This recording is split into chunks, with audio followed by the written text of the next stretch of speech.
Sebelum menyaksikan video ini, pastikan bosku jangan lupa subscribe. Karena subscribe itu gratis plus bonus tonton video terbaru setiap harinya.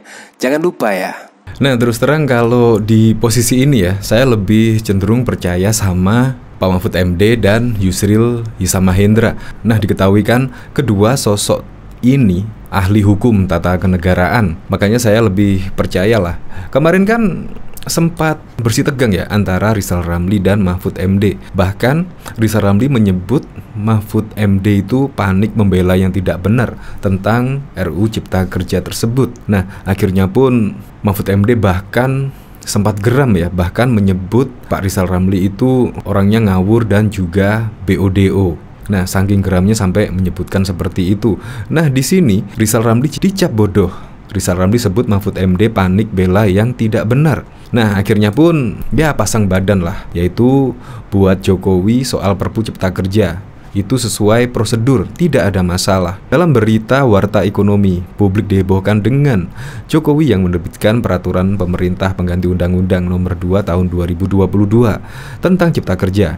Langkah ini dinilai sudah sesuai prosedur. Hal tersebut disampaikan pakar hukum tata negara Yusril Hisamahendra yang menyatakan penerbitan Perpu Cipta Kerja sudah sesuai prosedur dan perintah Mahkamah Konstitusi. Dari segi prosedur, tidak ada yang salah dari produk hukum itu karena perintah dari MK itu memperbaiki. Katanya seperti dikutip Antara pada 5 Januari 2023 yang menjelaskan dalam hal ini memperbaiki bisa melalui mekanisme DPR atau Presiden mengambil inisiatif atau Presiden yang mengeluarkan Perpu.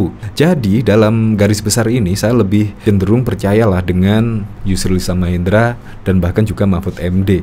Ya, saya sejak dulu ngefan lah sama Bang Yusril Hisamahendra dan juga Pak Mahfud MD. Tetapi ketika ada semacam olok-olokan dari Rizal Ramli, akhirnya pun dibalas dengan Mahfud MD. Bahkan disebut Rizal Ramli itu ngawur. Dari berita cnnindonesia.com, mantan Menteri Koordinator Bidang Kemaritiman Rizal Ramli enggan meladeni penilaian Menko Polhukam Mahfud MD yang menganggapnya sebagai sosok yang ngawur dan bodoh. Ia hanya mengatakan Mahfud sedang panik karena membela yang tidak benar. Wong nggak usah diladeni. Wong panik karena membela yang tidak benar, kata Rizal pada CNN. Rizal lantas menyindir Mahfud yang notabene sempat menjabat sebagai Ketua MK, justru melemahkan putusan MK soal Undang-Undang Cipta Kerja. Ini sering terbitnya Perpu Cipta Kerja untuk menggugurkan status inkonstitusional bersyarat yang sebelumnya telah ditetapkan MK. Nah, hal tersebut Rizal Ramli menyoroti pernyataan Mahfud MD pada tahun lalu ya kalau nggak salah, yaitu malaikat bisa menjadi iblis jika masuk sistem di pilkada di Indonesia. Bahkan juga Mahfud MD pada waktu itu jika tidak masuk di dalam pemerintahan, pasti juga Mahfud MD akan mengkritik Perpu tersebut. Nah, Rizal Ramli pun merespon pernyataan Mahfud MD tersebut. Akhirnya sampai membuat Mahfud MD geram dan membalas dengan ngawur. Itu kan memang di sistem pilkada ya. Jadi sangat jauh beda lah dengan RUU Cipta Kerja ini.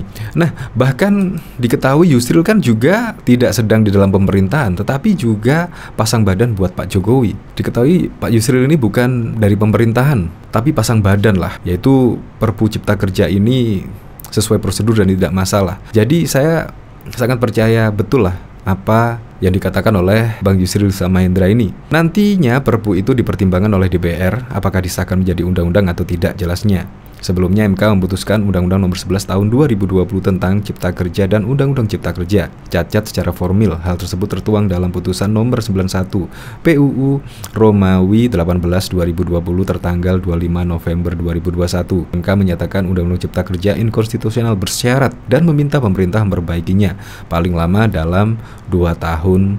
MK telah menyatakan undang-undang itu inkonstitusional bersyarat, tapi tidak dibatalkan. Pemerintah dan DPR diberikan waktu 2 tahun untuk memperbaiki prosedur pembentukan terhadap Undang-Undang Cipta Kerja, katanya. Ya, semoga sajalah dengan diterbitkannya Perpu Cipta Kerja ini ya bisa membuka lapangan kerja seluas-luasnya dan bisa mendatangkan investor-investor, menciptakan lapangan kerja, dan tentunya bisa membuat masyarakat Indonesia lebih sejahtera. Untuk lebih lengkapnya simak berita berikut ini, Good News Indonesia. Publik dihebohkan dengan Jokowi yang menerbitkan peraturan pemerintah pengganti Undang-Undang Perpu Nomor 2 Tahun 2022 tentang Cipta Kerja. Langkah ini dinilai sudah sesuai prosedur. Hal tersebut disampaikan pakar hukum tata negara Yusril Hisamahendra. Ia menyatakan penerbitan Perpu Cipta Kerja sudah sesuai prosedur dan perintah Mahkamah Konstitusi MK.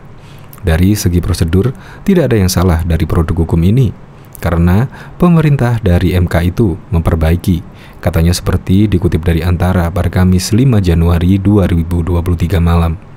Ia juga menjelaskan, dalam hal memperbaiki, bisa melalui mekanisme DPR atau Presiden, mengambil inisiatif atau Presiden yang mengeluarkan Perpu. Nantinya, Perpu itu dipertimbangkan oleh DPR, apakah disahkan menjadi undang-undang atau tidak jelasnya. Sebelumnya, MK memutuskan Undang-Undang Nomor 11 Tahun 2020 tentang Cipta Kerja atau Undang-Undang Cipta Kerja cacat secara formil. Hal tersebut tertuang dalam putusan nomor 91 PUU Romawi 18/2020 tertanggal 25 November 2021. MK menyatakan Undang-Undang Cipta Kerja inkonstitusional bersyarat dan meminta pemerintah memperbaikinya paling lama dalam 2 tahun. MK telah menyatakan undang-undang itu inkonstitusional secara bersyarat tapi tidak dibatalkan. Pemerintah dan DPR diberi waktu 2 tahun untuk memperbaiki prosedur pembentukan terhadap Undang-Undang Cipta Kerja, katanya. Yusril mengemukakan, sebenarnya pemerintah masih punya waktu sampai November 2023, tetapi tentu ada pertimbangan spesifik dari pemerintah untuk menerbitkan Perpu. Secara teoritis murni memang bukan merupakan langkah yang tepat, namun melihat kepentingan pemerintah dalam melaksanakan satu kebijakan dan mengantisipasi satu perkembangan, mau tidak mau pemerintah harus bertindak cepat. Kalau saya dalam posisi menjalankan roda pemerintahan, saya tidak memiliki pilihan, memang harus bertindak cepat, dan Perpu merupakan satu pilihan, katanya. Bahkan mantan Menteri Koordinator Bidang Kemaritiman Rizal Ramli enggan meladeni penilaian Menko Polhukam Mahfud MD yang menganggap sebagai sosok yang ngawur dan bodoh. Ia hanya mengatakan Mahfud sedang panik karena membela yang tidak benar. Wong ndak usah diladeni, wong panik karena membela yang tidak benar, kata Rizal kepada CNN Indonesia. Rizal lantas menyindir, Mahfud yang notabene sempat menjabat sebagai Ketua MK justru melemahkan putusan MK soal Undang-Undang Cipta Kerja. Ini seiring terbitnya Perpu Cipta Kerja untuk menggugurkan status inkonstitusional bersyarat yang sebelumnya telah ditetapkan MK.